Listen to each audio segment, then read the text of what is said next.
Hola, hola, buen día, ¿cómo están? Siguiendo con las entrevistas, con esta serie de entrevistas que hemos planteado, un tema que es muy importante y que está muy de moda y es la diabetes y el embarazo. ¿Por qué la diabetes es importante en el embarazo? Entonces lo que hice fue invitar a nuestra referente diabetóloga en la clínica, que es la que se encarga de manejar a las pacientes que están embarazadas y que tienen diabetes o que han tenido diabetes de antes. Así que le damos la bienvenida a Silvina, la doctora Domínguez. Buenas. Muchas gracias, buenas tardes a todos. Somos amigos, compañeros de residencia, así que de algunos años tendríamos que estar cómodos. Obviamente. Bueno, ¿sabes qué, Silvi? La verdad es que traté de que vengas porque hay algunas cosas alrededor de la diabetes y el embarazo que a mí quizás me cuesta explicar. Y entonces, lo primero que te voy a preguntar es ¿por qué estudiar la diabetes durante el embarazo? ¿Por qué es importante la diabetes pregestacional? ¿Por qué es importante la diabetes que se nos da a nosotros durante el embarazo? ¿Y por qué la diabetes después del embarazo? Así que eso para mí, para arrancar. En realidad, como otras patologías, como otras enfermedades, la diabetes puede aparecer en el embarazo o puede estar previa. Si la mujer embarazada tiene valores de glucosa, de azúcar en sangre, que son más elevados que los que uno desearía, puede tener algunas consecuencias o algunas repercusiones en ella y en el bebé, en el feto.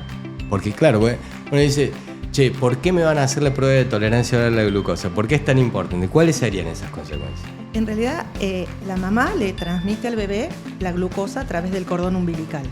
El bebé, ya propiamente el feto, ya está produciendo su propia insulina. Y a diferencia de la mamá, no tiene problemas en ingresar el azúcar al interior de la célula. Entonces, si le pasa más glucosa o más azúcar, el bebé va a incorporar más nutrientes en sus células y puede ser un bebé más grande que lo que desearíamos, puede haber más cantidad de líquido amniótico, Pero esa es la diabetes que diagnosticamos en el embarazo. En realidad hay una diabetes previa al embarazo, que es la pregestacional, en la que la mamá ya tiene una enfermedad, que puede ser una diabetes tipo 1, en la que requiere o depende de insulina. Pero eso la mamá lo sabe. Sí. Y esas dan algunas consecuencias. ¿Y sí, cuáles son las consecuencias? Los dos embarazos son importantes, los dos tipos de diabetes, la pregestacional y la gestacional, porque la glucosa alta en el embarazo de la mujer repercute en el bebé. O sea, lo que termina haciendo mal es la glucosa alta. Sí. ¿Y en una persona que no es diabética y come muchos dulces y harina? Y habría que ver la base, porque en general también, sí, nosotros deberíamos alimentarnos mejor, pero hay más posibilidades, por ejemplo, de que una mamá que queda embarazada, pero ya tenía una especie como de prediabetes, de glucosa que no estaba normal, pero que no era diabetes, que a lo mejor le dijeron, está un poquito alta la glucosa, pueda desarrollar después diabetes en el embarazo, porque hay un juego de hormonas que hacen que la placenta libera unas hormonas que no deja actuar bien a la insulina. A más avanzado está el embarazo, más hormonas de la placenta que dificultan la acción de la insulina. Y la insulina es la que mete el azúcar adentro de la célula. Entonces, la mamá tiene el problema con la placenta, pero el bebé, que tiene su propia insulina, no tiene problema. Entonces la glucosa le va a pasar por difusión a través de la placenta y entonces el bebé está hiperglucémico permanentemente. Sí. Y eso genera bebés más grandes, nosotros les decimos macrosómicos, mucho líquido amniótico y la consecuencia para el obstetra es más riesgo de parto prematuro y más riesgo de distosia o de traumatismos durante el parto, aumenta el índice de cesáreas. Sí. Lo que sí también nosotros vemos a veces es que las personas a las que les diagnosticamos diabetes gestacional, a pesar de hacer la dieta de forma correcta, actividad física de forma correcta, lo mismo, el bebé es grande y tiene mucho líquido. ¿Y eso por qué sucede? Porque teóricamente debería estar haciendo las cosas bien. Sí, lo que pasa es que eso es lo que corresponde a la parte que se ocupa la mamá y el papá y toda la contención de la familia, ¿no? Pero el juego de hormonas es totalmente independiente. Entonces, a lo mejor la mamá hace las cosas bien y aún cuando uno les dice está todo bien, se van controlando la glucosa y están los valores altos. Pero es por la influencia de las mismas hormonas, que no siempre es todo responsabilidad de no cumplir con la dieta o no cumplir con la actividad física. Por supuesto. Hay hasta esta cuestión epigenética, que nosotros diagnosticamos la diabetes gestacional en la semana 26, sí. Pero esa hiperglucemia venía de semanas anteriores ya generando daño, y entonces a pesar de que desde la semana 27 empiece a hacer dieta y gimnasia, a veces las consecuencias ya están en realidad. Sí, eso es cierto. Y esas personas a las que nosotros les diagnosticamos diabetes gestacional, porque la diabetes, el estudio de la prueba de tolerancia oral es un screening, ¿no? Un estudio que se le hace a la población sana, Sí. Pero ¿cuáles serían los factores de riesgo que aumentarían las posibilidades de que una persona tenga diabetes? Hay una lista bastante importante y que Es larga, está buena sí. tenerla en cuenta, ¿sí? Es para alertar a las mujeres si quieren programar un embarazo, que lo tengan en cuenta, o apenas quedan embarazadas y tengan estos riesgos, consulten o estén alertas. Pero déjame hacer un paréntesis. Lo más importante es programar el embarazo. Obviamente. Y entonces, si esos factores de riesgo la obstetra los encuentra, tiene que derivar al especialista. Pero bueno, dale, ahora sí dictanos. Dentro de toda la lista es, primero, edad de 30 años. Ya sé que en obstetricia usan edad de 35, pero para diabetes gestacional, más de 30 años ya entramos casi todas en factores de riesgo. Es un factor de riesgo. Sí. El antecedente de haber tenido diabetes gestacional en el embarazo previo, que la mamá haya pesado más de 4 kilos o menos de 2,5, que tenga poliquistosis ovárica, que eso habla ya de una insulinoresistencia o de que la insulina no funciona bien, y si encima queda embarazada donde hay una insulinoresistencia del embarazo, Per se, claro. empeora. El tener padres, familiares en primer grado, padre, madre, hermanos con diabetes, también aumenta el riesgo. ¿El peso de la mujer El actual? peso de la mamá, si tiene un sobrepeso o una obesidad, es muy importante. Si tuvo un antecedente de prediabetes o esa glucosa un poquito alta, también le puede afectar, entonces hay que ir chequeando. Y otro factor que también hay que tener en cuenta, no solo por la glucosa, sino para que el bebé no sea grande, acordate, Ari, el tema de los triglicéridos. Bueno, es una cosa nueva, ¿no? La hipertrigliceridemia, que puede ser familiar incluso, se asocia con bebés grandes y de mucho líquido, pero esa hipertrigliceridemia no tendría diabetes. A veces se aumenta asocia. La posibilidad de... En general forma parte del síndrome metabólico de las pacientes que tienen obesidad, que suelen tener triglicéridos altos, glucosa en el límite, hipertensión arterial, obesidad abdominal. Claro. ¿Sí? Y bueno, ¿y entonces cómo hacemos para prevenirlo? Porque, o sea, haber tenido diabetes en el embarazo anterior, si quiere tener un nuevo hijo, lo puede tener en realidad. Sí, obviamente. O tener sobrepeso, lo puede tener. ¿Cuáles son los puntos que uno podría recomendar para que esa persona que tiene más riesgo, o los que no tienen riesgo también, ¿no? Obviamente, primero, como vos dijiste, programar el embarazo. Sí. Buscar tener el peso más saludable. A veces no es el ideal que uno calcula con una tablita, pero el más saludable. Hacer actividad física, no estar sedentario. La actividad física, sí. Y lo que deberíamos hacer todo, mínimo 150 minutos de actividad física moderada. Caminatas, bicicleta, gimnasia. Dejar de estar sedentario. ¿Pesas? ¿La persona que hace pesas en el gimnasio es igual? ¿Equivale o no? En realidad sí, lo ideal sería hacer los dos tipos de actividad física, lo aeróbico y lo de musculación. Todos los días.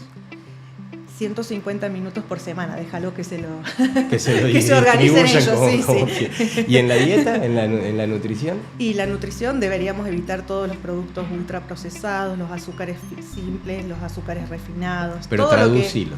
¿Cuál es? Porque el azúcar de mesa, la miel, la mermelada. ¿La miel tampoco? Y la miel es azúcar. O sea... Pero no la procesó nadie, la procesó la abeja. No. Pero si vos tenés una hipoglucemia y comes miel, enseguida te va a subir. Como si te tomás medio vaso de gaseosa, te sube un montón el azúcar. Claro. La prueba oral de tolerancia a la glucosa que le dan a las embarazadas es una carga importante, tiene un número importante de glucosa, pero es como algo estándar para que uno pueda interpretar, bueno, a partir de este valor hay más riesgo de que la mamá pueda tener un embarazo con alguna complicación para el bebé o para el niño si no hace algo. Porque no es que esa cantidad de azúcar la coman exactamente todos los días en su dieta habitual. No, es una prueba fuerte, porque 75 gramos equivalen a ¿cuánto vaso de coca? Y 3/4 litros de coca con un pebete, habíamos sacado alguna vez la cuenta.